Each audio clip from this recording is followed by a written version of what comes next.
So I was tasked with talking about the creative actions and techniques that we've been using to get press attention for the AHAVA boycott campaign. How many people here are already familiar with the campaign? Okay, pretty much everybody. So I'm not going to do the history of the campaign or, our strategy, long-term strategy. I'm just going to talk about the creative techniques that we use. I think the first thing was coming up with a name for the campaign, Stolen Beauty, which sort of like encapsulates what it is that we're trying to say about this cosmetics company and where they source their materials, where the products are made. You can go to the next. And this next, they just rebranded their line using the new mud product line right here. And the thing we can say about the mud is that we know that the mud is, through Who Profits and Murad, who's Delete's colleague, we have documentary evidence that they actually sourced the mud from the occupied shores of the Dead Sea near the settlements of Kalia. So, next one. Oh, closer than that. I just wanted everybody to see the map that we have right there, and you can see the West Bank is in pink, and the little star, I'm trying to say, there's, there.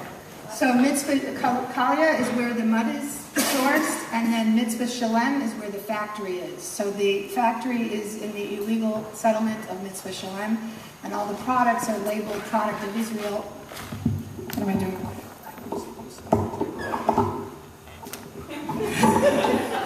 How was that? Okay, I just went cross-eyed, but it's okay. They're actually made in the occupied West Bank in this illegal settlement. So the first thing that we did was, got us a lot of publicity. That's Kristen Davis, right? I can't see it, right? No.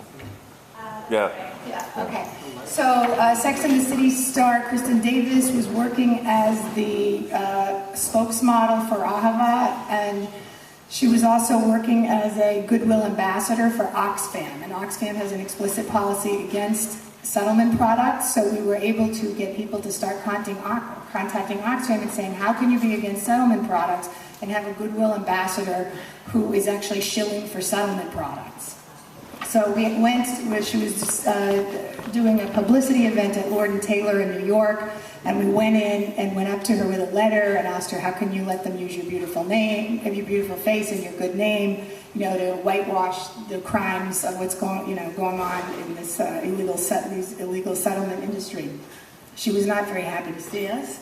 We were kicked out of the store. Unfortunately, we had to buy $40 worth of the product to get near her. But those are the prices you pay sometimes. But we got so much press for this. I was on the phone with page 6 of the New York Post, which is the gossip column. And I was saying to them, you have 24 hours to run this story or I'm taking it elsewhere. And they're like, please, can we have 48? I was like, okay, 48.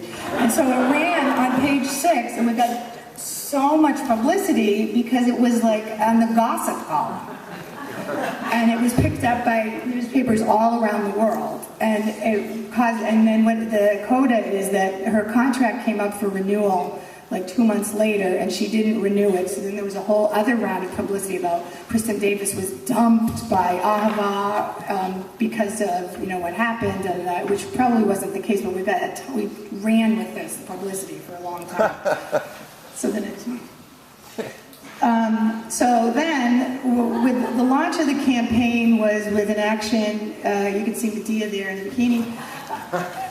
The launch of the campaign was, we did these bikini brigades. We did one in Tel Aviv, then we did one right afterwards at a Tel Aviv beach party they held in Central Park. The other smaller one you see is from one we did a few months ago in New York City, and there's nothing like a bunch of women in bikinis to get a lot of press attention. Next one. So then we moved on from the bikinis. We were inspired by our friends in the Netherlands that we work with, the bathrobe brigades. They said, in the Netherlands, you really can't walk around in the streets in a bikini, so we're going to use bathrobes. And we said, great idea, because it gets cold in New York, and we don't want to be in bikinis, in the dead of winter, so we started with the bathrobes. That also attracts a lot of attention. Next one. The last one, which is the last one that Kristen in LA, I'm sorry the quality of the photo is not great. We came up with this, she came up with this idea that because Bed Bath & Beyond carries SodaStream and AHAVA, not all stores, you have to check the store before you go. Some carry one and some carry the other. So she came up with this idea of the BDS brides, and they went into the bridal registry at Bed Bath & Beyond and did a wedding ceremony where they pledged not to buy any settlement products, including AHAVA and SodaStream. And I will, the online action, I will just say one thing. I'm like the queen of Twitter. I love Twitter, and we did this amazing culture jam on a marketing contest that AHAVA and Birchbox were having, and we got hundreds of people around the world jamming their Twitter marketing contest. And I will talk more about that tomorrow in Abe Greenhouse's thing on social media. And that's it. What? And the last thing I was going to say is, even though this is a very high-profile campaign, and it seems like one product, it's actually huge. It's a huge campaign. It's sold every place. We need your help. I would love help from everybody here in taking on this company. Thank you very much.